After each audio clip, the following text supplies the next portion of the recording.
हम्म,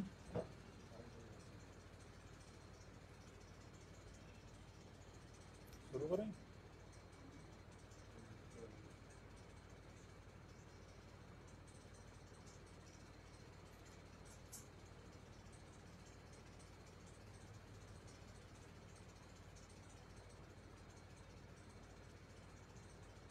बड़े दुख के साथ आज आप लोगों के सामने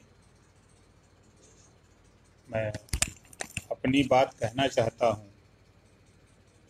जनपद औरंगाबाद महाराष्ट्र, औरैया उत्तर प्रदेश, मध्य प्रदेश जैसे तमाम प्रदेशों में भारतीय मजदूरों के साथ दुखद हृदय विदारक घटना जो हुई, मैं ईश्वर से प्रार्थना करता हूं कि मृतकों की आत्मा को शांति प्रदान करे, उनके परिवार को यह अपार पीड़ा सहने की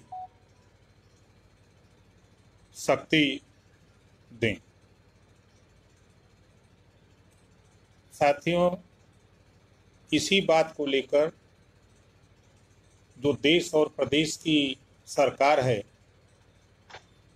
भारतीय मजदूरों के साथ जिस तरह का भेदभाव इन्होंने किया है, उसी को लेकर आज 19 मई 2020 को भागीदारी संकल्प मोर्चा द्वारा केंद्र व प्रदेश सरकार की जन विरोधी फैसले एवं भारतीय मजदूरों के साथ हो रहे जुल्म, जाति, अन्याय, अत्याचार एवं सरकार के इशारे पर पुलिसिया तांडव को लेकर आज पूरे देश में भागीदारी संकल्प मोर्चा के राष्ट्रीय पदाधिकारी, प्रदेश के पदाधिकारी, मंडल के पदाधिकारी, जिले के, विधानसभा के, ब्लॉक के, गांव के सभी लोग अपने अपने घरों में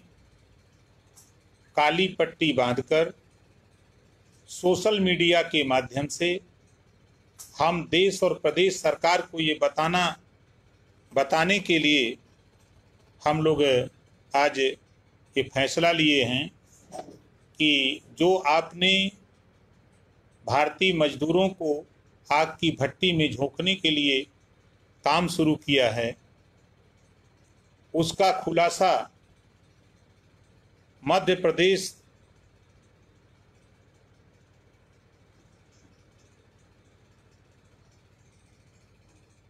के समाचार पत्र अग्निबाण के संपादक राजेश जुएल आरटीआई के माध्यम से भारत सरकार एवं उड्डयन मंत्रालय ने की है।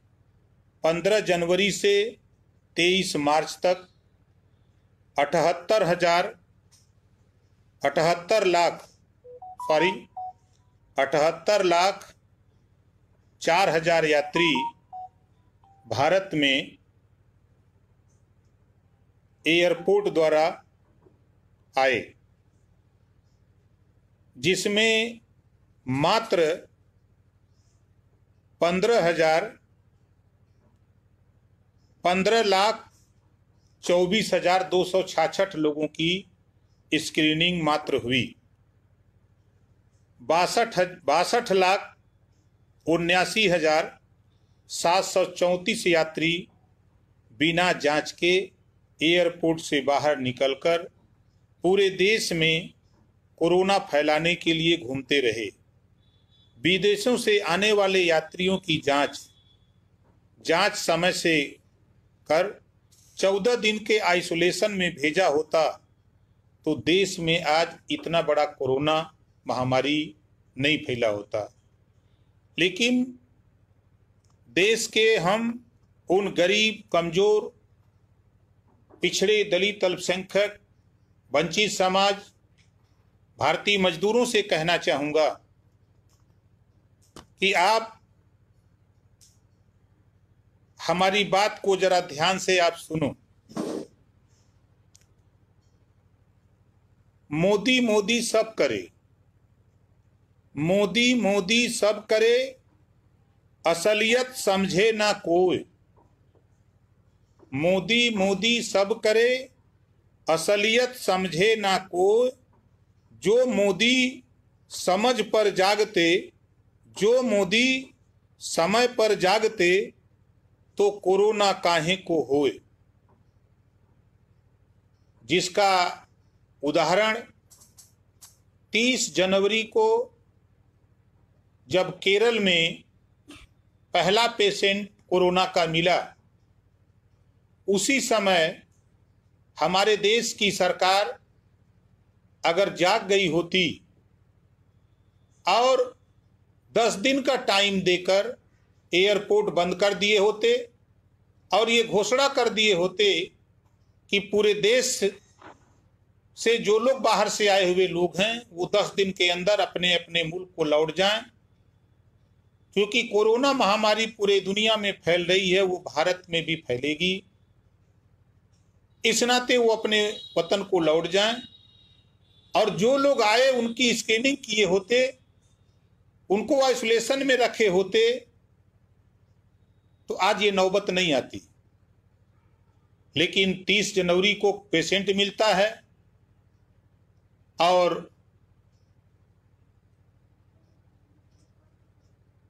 डोनाल्ड ट्रंप जो अमेरिका के राष्ट्रपति हैं, उनको अहमदाबाद बुलाया जाता है नमस्ते ट्रंप के नाम से।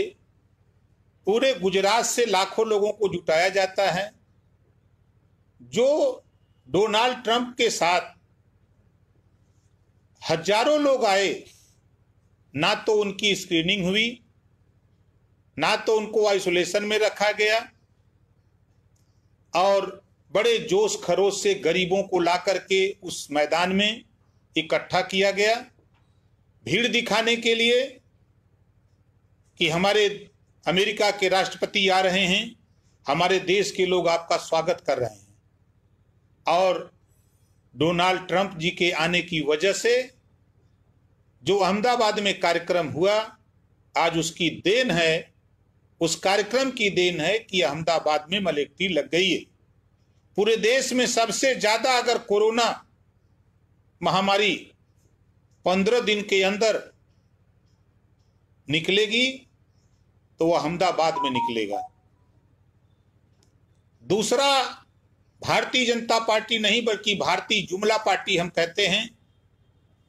भारतीय जुमला पार्टी के लोगों ने जब लॉकडाउन फरवरी में करना था, तो ये मध्य प्रदेश में अपनी सरकार बनाने के लिए कांग्रेस की सरकार गिराने के चक्कर में ये विधायकों के खरीद फरोख्त में लगे रहे। विधायकों को एयरपोर्ट से, हेलीकॉप्टर से, हवाई जहाज से, प्लेन से विधायकों को सुरक्षित जगह पहुंचा रहे थे। हम भारतीय जुमला पार्टी के लोगों से कहना चाहता हूं, ऐ भारतीय जनता पार्टी जुमला पार्टी के लोगों, हमारी बात भारतीय जुमला पार्टी को बहुत बुरी लगती होगी। कोई दिक्कत नहीं, हमको लगे बुरी, लेकिन सच कहूंगा, आपने मध्य प्रदेश में अपनी सरकार बनाने के लिए भारतीय मजदूरों को मौत के मुंह में झोंक दिया, जिसका खामियाजा आज सड़क पे पैदल हमारा गरीब मजदूर तमाम प्रदेशों से आ रहा है, और उनके साथ ऐसा व्यवहार उत्तर प्रदेश की सरकार कर रही है जैसे लगता है कि ये चीन, जापान, पाकिस्तान से लोग आ रहे हैं। हम लोगों के यहां बराबर फोन आ रहे हैं, चाहे वो मथुरा का बॉर्डर हो, चाहे महोबा का बॉर्डर हो, चाहे झांसी का बॉर्डर हो, जो भी यूपी से सटे हुए बॉर्डर हैं, आज वहां मुख्यमंत्री जी 16 मई को ऑर्डर कर देते हैं कि कोई भी वाहन अंदर नहीं आएगा। मैं पिछले लाइव में मैंने कहा था, माननीय मुख्यमंत्री जी से और माननीय प्रधानमंत्री जी से निवेदन किया था कि जो आपने सांसद निधि और विधायक निधि का पैसा लिया है, उसी पैसे में से 1-1 करोड़ रुपया आप लगाओ, आज भी कह रहा हूं लगाओ, और ट्रेनें चलाकर, आपके पास 19,000 ट्रेन है, 5 दिन के अंदर प्रवासी, आप कहते हो हम भारतीय कहते हैं, इस नाते कहता हूं कि जब चुनाव आता है तो इन्हीं प्रवासी मजदूरों को आप हिंदू बना लेते हो, हिंदू मुसलमान में बांट देते हो, भटका देते हो, और जब इनके ऊपर जुल्म जाती अत्याचार होती है तब आप इनको हिंदू नहीं मानते हो, तब इनको आप प्रवासी मजदूर के नाम से देश के प्रधानमंत्री कहते हैं। पूरे देश में प्रवासी मजदूर के नाम से ये चिल्ला चिल्ला के लोग बताते हैं, लेकिन ये भारतीय मजदूर जो बॉर्डरों पर आपने आदेश कर दिया 10,000, 15,000, 20,000, 25,000 ऐसे लोग जो बॉर्डर पर रुके, तो मुख्यमंत्री जी और वहां के जिलाधिकारी 30-30 आदमी एक-एक बस में भेज रहे हैं। 3-3, 4-4 दिन से लोग भूखों मर रहे हैं। उनको पानी देने के लिए, उनको भोजन देने के लिए सरकार के पास पैसा नहीं है, अनाज नहीं है, और आज बड़े बड़े वादे किए जा रहे हैं। मैंने देखा जब इन्हीं पिछड़े दलित अल्पसंख्यक को अंधभक्त बनाना था, कांवड़ यात्रा जब शुरू करानी थी, तो जगह जगह कैंप लगा करके इनको भोजन और पानी देते थे, इनको गुलाम बनाने का काम करते थे कि चलो तुम कांवड़ यात्रा करो, तुम कांवड़ यात्रा में लगे रहो, तुम अपने अधिकार के विषय में मत सोचो, तुम अपने अधिकार के विषय में मत सोचो। उस समय तो आप पानी पिलाते हो, भोजन कराते हो, और आज जो हमारे भारतीय मजदूर जगह जगह फंसे हैं बेचारे, आज वो पानी के लिए तड़फड़ा रहे हैं, भोजन के लिए तरस रहे हैं।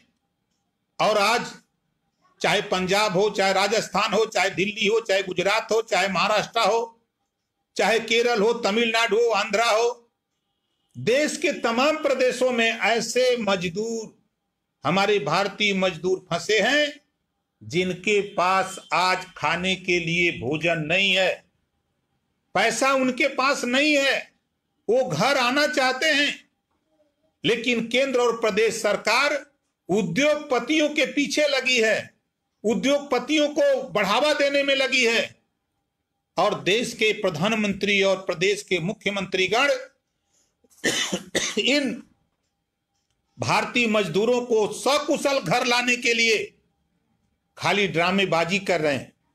19,000 ट्रेनें आपके पास हैं, 1-1 करोड़ रुपया अगर आप एक विधायक के क्षेत्र से लगा देते तो कम से कम 15 से 20 ट्रेनें आप एक विधानसभा के लिए आप लगा देते। उसमें हमारे तमाम प्रवासी जो आप कहते हो हम भारतीय मजदूर कहते हैं, वो अपने घरों को आ जाते। आज वो जब तक घर नहीं आएंगे तब तक किसी तरह आपके गलत नीतियों के कारण, गलत फैसले के कारण आज वो सड़कों पर पुलिसों की लाठी खा रहे हैं, रास्ते में मर रहे हैं भूख से, रास्ते में पैदल चलते चलते उनके पैरों में छाले पड़ जा रहे हैं। बहुत से ऐसी मां है जो रास्ते में ही उनका प्रसव हो जा रहा है, लेकिन सरकार अंधी बन करके बैठी है, दिखाई नहीं दे रहा है। आज भी समय है, और माननीय मुख्यमंत्री महोदय, गृह मंत्री का जो आदेश है, उस आदेश का मैं कहता हूं कोई भी प्रदेश पालन नहीं कर रहा है। अगर ये पालन आदेश जो हुआ तो फिर ये ट्रेनें, ज्यादा से ज्यादा ट्रेनें क्यों नहीं चला रहे हैं? और गांव की हालत, मुख्यमंत्री जी और प्रधानमंत्री जी, हमारी बात अगर आप तक पहुंच रही हो तो मैं ये कह रहा हूं कि भारतीय जुमला पार्टी के लोगों, ध्यान से सुनो। हमारी बात यदि आपके दिमाग तक पहुंच रही है तो जब तक गरीब अपने अपने घर नहीं आ जाएगा तब तक वो बार बार सड़कों पर आएगा, और आपके इशारे पर, सरकार के इशारे पर पुलिस उनको लाठियों से पीटेगी। और गांव की हालत में आपसे बताना चाहता हूं, टीवी और अखबार में तो बड़े अच्छे जुमले आप दे रहे हो, लेकिन जो बाहर से हमारे भारतीय मजदूर आ रहे हैं वो चाहते हैं कि हमको किसी स्कूल में रखा जाए, हम वहां 14 दिन क्वारंटीन रहेंगे, हमारी जांच हो। लेकिन गांव में स्थिति है, ना तो गांव का प्रधान रखने को तैयार, ना उनको भोजन देने को तैयार, ना कोई अधिकारी उनको संरक्षण देने को तैयार। आने के बाद यह कह दिया जाता है कि तुम अपने घर चले जाओ और घर जाकर के तुम 14 दिन अपने घर में रहो। मैं निर्देश देने वाले, आदेश देने वाले अधिकारी कर्मचारी हूं कि जिस परिवार के पास एक घर और एक मड़ई है, उसके मां बाप हैं, जो आ रहा है उसकी पत्नी है, उसके बच्चे हैं, जो भारतीय श्रमिक आ रहा है उसके भी भाई हैं, वो किस घर में क्वारंटीन होगा? क्या मुख्यमंत्री जी, क्या देश के प्रधानमंत्री जी इस बात को नहीं जानते? ये ओम प्रकाश राजभर गांव गांव घूमा हूं, इस नाते आपसे कह रहा हूं, जो गरीबों का दर्द है गांव में, उनको ना तो कोई भोजन देने को तैयार है, चाहे वो जो आपकी सरकारी व्यवस्था है वो 100% फेल है। कहीं भी कोई इनको राशन देने के लिए, भोजन देने को तैयार नहीं, कहीं इनको कोई रोकने के लिए तैयार नहीं, कोई जिम्मेदारी उठाने के लिए तैयार नहीं। और सूबे के मुख्यमंत्री जी, आप जब टाइम होता है 4 बजता है तो आप आ जाते हो, प्रेस वार्ता करके बता देते हो ये कर दिया, वो कर दिया, ऐसे कर दिया। एक गांव आप गाड़ी उठाओ लखनऊ से, किसी एक गांव में चले जाओ गरीब की बस्ती में, दूध का दूध, पानी का पानी तेरे समझ में आ जाएगा। लखनऊ से बैठ करके तुझे जितने लोग रिपोर्ट दे रहे हैं वो 100% गलत रिपोर्ट दे रहे हैं। चूंकि मैं गांव में रहता हूं, गांव के लोग आके हम लोगों को फोन कर रहे हैं कि साहब हम गांव में आ गए, हमको कहां रहना है? यहां लोग कह रहे हैं कि अपने घर में रहो। साहब हम लोग अपने घर में कैसे रहें? ये कई घर हैं, हम हमारे माता पिता हैं, बहन है, भाई हैं, परिवार है, हम लोग चाहते हैं स्कूल में रहना। लेकिन केंद्र और प्रदेश की सरकार गरीबों के साथ धोखा। हम तो भारतीय जनता पार्टी के लोग हमारी बात सुनते होंगे, इनको बड़ी बुरी लगती होगी। देखो मैं साबित करता हूं कि भारतीय जनता पार्टी नहीं, भारतीय जुमला पार्टी। केंद्रीय मंत्री स्मृति ईरानी जी टीवी पर आके बयान देती हैं, पता नहीं स्कूल में अगवारे पढ़ी हैं कि पिछवाड़े पढ़ी हैं। स्कूल में आके बयान देती हैं टीवी में, 80 करोड़ परिवारों को राशन पहुंचा दिया गया। मैं स्मृति ईरानी जी से पूछना चाहता हूं कि एक परिवार में कितने लोग होते हैं, कुछ जानकारी है? 2 भी अगर एक परिवार में होंगे, माता पिता भी होंगे, तो 8 दूनी 16, 160 लाख करोड़, 160 करोड़ आबादी हो गई। और भारत की आबादी 130 करोड़ है। एक परिवार में मिनिमम 4 से 5 लोग होते हैं। अगर 5 लोग सोच लीजिए तो 5 चौक का 20, अगर 4 लोग सोच लीजिए तो 8 चौक के 32, 320 करोड़, आबादी 130 करोड़। इतना जुमला बोलते हो टीवी पर कि मालूम पड़ता है कि पूरा देश अशिक्षित है।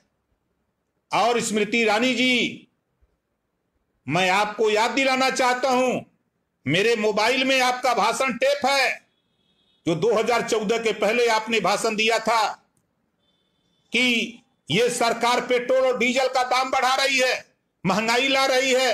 गैस सिलेंडर रख करके आप कचहरी पर प्याज का माला पहन करके बड़ा भाषण दिया था। आज महंगाई याद नहीं आ रही है, भूल गई वो भाषण। अगर भाषण देखना है भारतीय जुमला पार्टी के लोगों, तो हमारी पार्टी पे कार्यालय पर चले आओ, तुम्हारे जुमलेबाज नेताओं का भाषण सुनवा दूं। देश के प्रधानमंत्री जब मुख्यमंत्री थे, इन्होंने जुमला बोला था कि भारत का रुपया गिरता है जब देश का प्रधानमंत्री नालायक होता है। आज रुपया क्यों गिर रहा है? उस समय तो वह भाषण देते थे कि नेपाल का रुपया, पाकिस्तान का रुपया, बांग्लादेश का रुपया नहीं गिर रहा है, भारत का रुपया क्यों गिर रहा है? मैं आपसे पूछता हूं कि आज रुपया क्यों गिर रहा है? क्या गरीब जिम्मेदार है? जुमला देने के पहले अभी एबीपी पर देश के गृह मंत्री का जुमला सुन लो। देश के गृह मंत्री ने एबीपी जब एंकर ने पूछा कि आपने 15-15 लाख खाते में देने का वादा किया था, तो गृह मंत्री कह रहे हैं ये चुनावी जुमला था, ये चुनावी जुमला था, वोट लेने का तरीका था। ये गरीब अशिक्षित है, इनको ज्ञान नहीं है, इस नाते इनको भरमा करके जुमला सुना के वोट लिया जाता है। ये रुपया देने के लिए नहीं, इनको जुमला सुना करके वोट लेने के लिए हम लोग 15-15 लाख का वादा किए थे। हम लोग भ्रष्टाचार मिटाने के लिए किए जुमला बोले थे, हम लोग गरीबी मिटाने के लिए जुमला बोले थे। बाहर देश के गृह मंत्री जी, हम तो क्या कहें आप लोगों के, जब पुराने भाषण सुनता हूं तो दर्द होता है भारतीय मजदूरों पर कि ये मजदूर आपके जुमले में फंस जाते हैं। और मैं कहना चाहता हूं कि 80 से 100 करोड़ गरीब लोग हैं, मध्यम वर्ग के लोग हैं, 80 से 100 करोड़ लोग हैं। ऐसे लोगों को हमारे भारतीय जुमला पार्टी के नेता खूब प्रचार कर रहे हैं, भारत को आत्मनिर्भर बनना है। अरे ये भारतीय जुमला पार्टी नहीं आत्मनिर्भर बना रही है। आजादी के बाद से तमाम योजनाएं चली और भारत को आत्मनिर्भर बनाने में काफी आगे काम बढ़ा। और आप आत्मनिर्भर बनाने की बात करते हो, लगता है कि आप ही देश चला रहे हो। इसके पहले भी तमाम प्रधानमंत्री देश को चलाए हैं। मैं आपसे कहना चाहूंगा 80 से 100 करोड़ लोग मध्यम वर्ग के लोग हैं, गरीब कमजोर लोग हैं। आत्मनिर्भर बनाना चाहते हो तो जिस तरह 68,000 करोड़ रुपया पूंजीपतियों को, उद्योगपतियों को आत्मनिर्भर बनाने के लिए उनको रुपया अपने कर्जा दिया है, उसी तरह इन गरीब मजदूरों का बिजली का बिल माफ करो, विद्यालय में पढ़ने वाले बच्चों का फीस माफ करो, उनके हॉस्टल की फीस माफ करो, और तो और जो नौजवान रोजगार के लिए लोन लिया है, किसान खेती के लिए लोन लिया है, उसको माफ करो।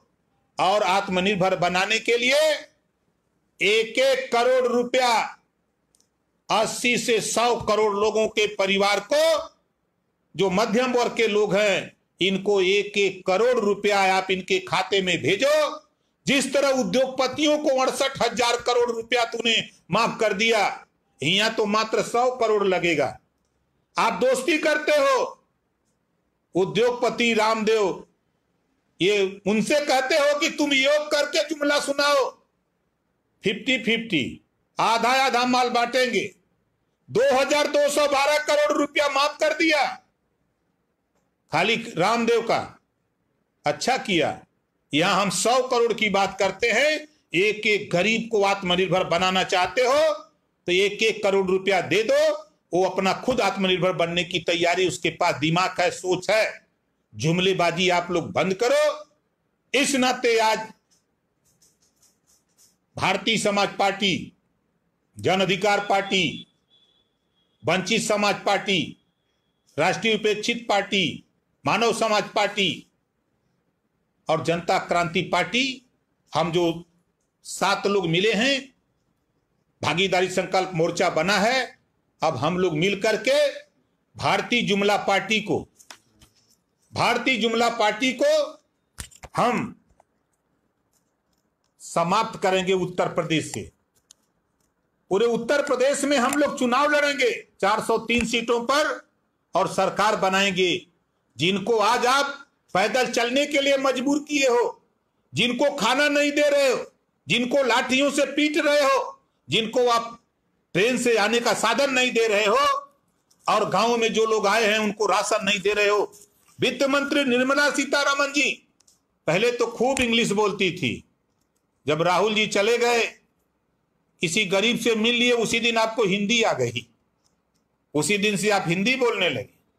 अरे कितना कुंटल दाल आपने, कितना टन दाल आपने बेच दिया। जरा गांव में जाओ, आपने ही बयान दिया था जब प्याज 200 रुपया किलो थी। याद करिए भारतीय जुमला पार्टी की मंत्री। मैं प्याज खाती नहीं हूं, इस नाते हम प्याज का दाम नहीं बता सकते। इसी तरह आप गरीब नहीं हो, इस नाते गरीबों के दर्द को नहीं बता पाओगी, नहीं समझ पाओगी। खाली लिख करके वहां से भाषण दे देना और धरातल पे सच्चाई को उतारना बड़ा कठिन काम है। और भारतीय जनता पार्टी के लोग, ये भारतीय जुमला पार्टी के लोग 8,500 शिक्षक भर्ती में जो भेदभाव हुआ है, इस भर्ती को निरस्त करो। बड़ा भ्रष्टाचार की दुहाई देते थे मुख्यमंत्री, इन्हीं की सरकार में आए दिन भ्रष्टाचार उजागर हो रहा है।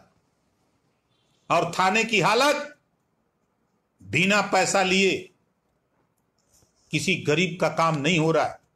और पूरे प्रदेश में जुल्म जाति अत्याचार बड़े पैमाने पर फैला है, जिसमें पिछड़ा दलित अल्पसंख्यक उसका शिकार हो रहा है।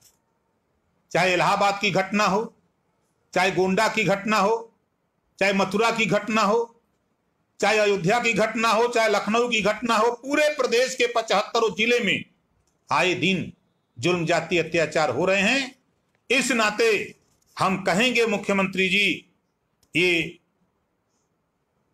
जो 8,569,000 शिक्षक भर्ती हुई है, उसमें बड़ा घोटाला हुआ है। आपने FIR भी शुरू करा दिया है। पहले उस भर्ती को निरस्त करो, उसके बाद FIR जांच करके करते रहो। और तो और मैं कहना चाहता हूं, पिछड़े समाज के, अनुसूचित जाति जनजाति के विधायक और सांसद, अल्पसंख्यक समाज के सांसद और विधायकों से कहना चाहता हूं, ये भारतीय जुमला पार्टी में जो आप उनका जुमला बोल रहे हो, ये जुमला बोलना बंद करो। अपने आंख की पट्टी खोलो, देखो तेरे समाज के ऊपर क्या क्या जुल्म अत्याचार हो रहा है। और नहीं तो ये समझ लो, अभी एक भारतीय जनता पार्टी का मंत्री बयान दिया, ये भारतीय मजदूर जो आ रहे हैं सड़कों पर, इनको कहा कि ये चोर डकैत है। अरे मंत्री, चुल्लू भर पानी में डूब मरो, आने दो 2 साल के बाद तेरी विधानसभा में यही चोर डकैत तुझे लाठी डंडों से गांव से ना खदेड़ दिया तो ओम प्रकाश राजभर हमारा नाम बदल देना। एक मंत्री बयान देता है, उनका विधायक बोलता है मुसलमानों से सब्जी मत खरीदो। बारे विधायक जी, जिस गाड़ी में चलते हो उस गाड़ी में तेल भारतीय जुमला पार्टी की फैक्ट्री से आता है, वो मुसलमान की फैक्ट्री से आता है, ईरान इराक से आता है। अगर दम है तो गाड़ी चलाना बंद कर दो, पैदल चलो। अपने भारतीय जुमला पार्टी के नेताओं से कह दो इराक ईरान से तेल लेना बंद कर दो, उसी दिन तेरी औकात समझ में आ जाएगी। तेरी बीबी तुझे जूता लेके दौड़ाएगी जब उसको जाना होगा मार्केट। जिस दिन तुम तेल लेना बंद कर दोगे उस दिन समझ में तुझे आने लगेगा। इस नाते जुमलेबाजी बंद करो भारतीय जनता पार्टी के लोगों। और मैं भारतीय मजदूर भाइयों से कहना चाहूंगा कि देखो, ये मुसीबत की घड़ी है। ये भारतीय जनता पार्टी हमको आपको मारना चाहती है। इस नाते ना इनके पास कोई किट है जांच के लिए, ना कोई क्वारंटीन के लिए सुविधा है, ना इनके पास राशन है, ना इनके पास दवाई है। हमको आपको अपने से हम जितनी सुरक्षा कर लें, हम जो इनको निर्देश है, फिजिकल डिस्टेंसिंग कहते हैं, ये तो सोशल डिस्टेंसिंग कहते हैं। सोशल का मतलब है सामाजिक दुराव, सामाजिक दूरी। हम सामाजिक दूरी नहीं, हम फिजिकल डिस्टेंसिंग चाहते हैं। शारीरिक दूरी बनाओ, कम से कम जो निर्देश है 1 मीटर की दूरी बनाओ, अपने अपने घर में रहो। काम से ही बहुत महत्वपूर्ण काम है, तब बाहर जाओ तो मास्क लगा के जाओ। अगर तेरे पास मास्क नहीं है तो चाहे रुमाल हो, चाहे गमछा हो, चाहे तौली हो, उसी से ही अपना मुख बांध लो। और जब बाहर से आओ तो तेरे पास जो भी साबुन हो, चाहे पामा हो, निरमा हो, कोई भी हो, उस साबुन से अपना हाथ धोने का काम करो। और इसमें तेरी ही अपनी सुरक्षा से ही आप बच सकते हो। सरकार से कोई उम्मीद मत करो। ये सरकार हम लोगों को मारने पे तुली है, गर्त पे ले जाने पे तुली है। इसी बात को लेकर के हम लोग आज देशव्यापी हम आंदोलन केंद्र और प्रदेश सरकार की जन विरोधी फैसले को एवं भारतीय मजदूरों के साथ हो रहे जुल्म, जाति, अन्याय, अत्याचार, सरकार के इशारे पर पुलिसिया तांडव जो हो रहा है, जो लाठी भांजी जा रही है, उसको लेकर के हम लोग आज काली पट्टी बांध करके 9 बजे से 2 बजे तक हम लोग अपने अपने घरों में धरना दे रहे हैं। हम अपने साथियों से कहना चाहूंगा कि उस फोटो को सोशल मीडिया पे, फेसबुक पर, व्हाट्सएप पे आप डालो और सरकार को उसके माध्यम से बताया जाए कि देखो गांव की स्थिति बहुत बदतर है और आप अगर ध्यान नहीं दिए तो ये समझ लेना कि आप गरीबों को मारने के लिए, उनको मौत के मुंह में डालने के लिए आप काम कर रहे हो। पुनः मैं आपसे इतना कहना चाहूंगा कि 1-1 करोड़ रुपया विधायक निधि का पैसा जो आप लिए हो, सांसद निधि का पैसा जो आप लिए हो, उसी पैसे से ट्रेन चलाओ और बिना पैसे में लोगों को उनके घर तक पहुंचाओ। अब गरीबों के, मजदूरों के पास पैसा नहीं रह गया है कि वो आपको किराया देकर के ट्रेन से आवे। यही मैं कहूंगा। और जब तक लॉकडाउन है, जब से आप चालू किए हो, तब से बिजली का बिल माफ करो, आप जो किराएदार है उनका किराया माफ करो, जो हॉस्टल है हॉस्टल का किराया माफ करो, जो बच्चे पढ़ रहे हैं उनके फीस माफ करो, और जो नौजवान रोजगार के लिए लोन लिया है, किसान लोन लिया है खेती के लिए, उसको माफ करो। और 1-1 करोड़ रुपया अगर आत्मनिर्भर बनाना चाहते हो देश को, तो 1-1 करोड़ रुपया 1-1 परिवार को देने का काम करो। इसी बात के साथ पुनः हम उन परिवारों को, मृतक साथियों को श्रद्धांजलि देते हुए हम परिवार को ईश्वर से प्रार्थना करता हूं कि जो इस कोरोना महामारी में सरकार के द्वारा जो हम लोगों के साथी रास्ते में, चाहे वो किसी कारण से दम तोड़ रहे हैं, उनके परिवार को इससे निपटने के लिए शक्ति दें। इसी बात के साथ जय भीम, जय सुहेलदेव, नमो बुद्धाय, खुदा हाफिज।